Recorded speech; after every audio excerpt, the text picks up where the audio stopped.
আসসালামু আলাইকুম।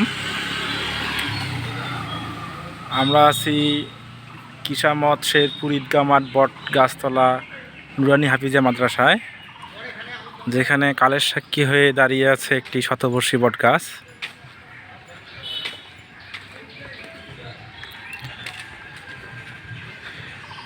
এখানে অনেকগুলো বট গাছ দেখা গেলেও মূলত এইগুলো একটি বট গাছ থেকে তৈরি।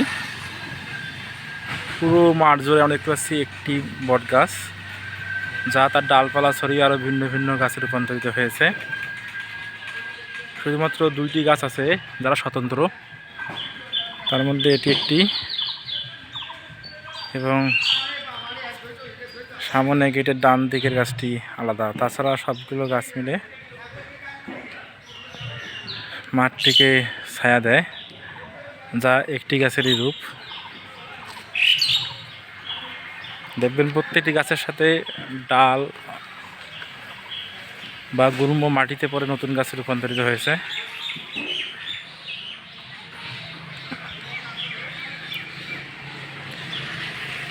এখানে একজন আমরা পর্যটক দিতে পাচ্ছি।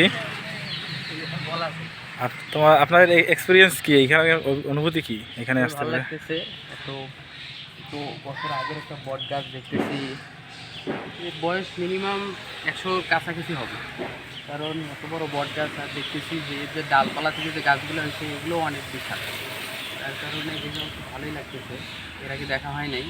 আমরা চাই যে পর্যটন পিপাসু যারা আছে, যারা প্রকৃতিকে কাছ থেকে উপভোগ করতে চায়, তারা এখানে আসতে পারেন। এটি বেতগাড়ি বাজারের পাশে অবস্থিত।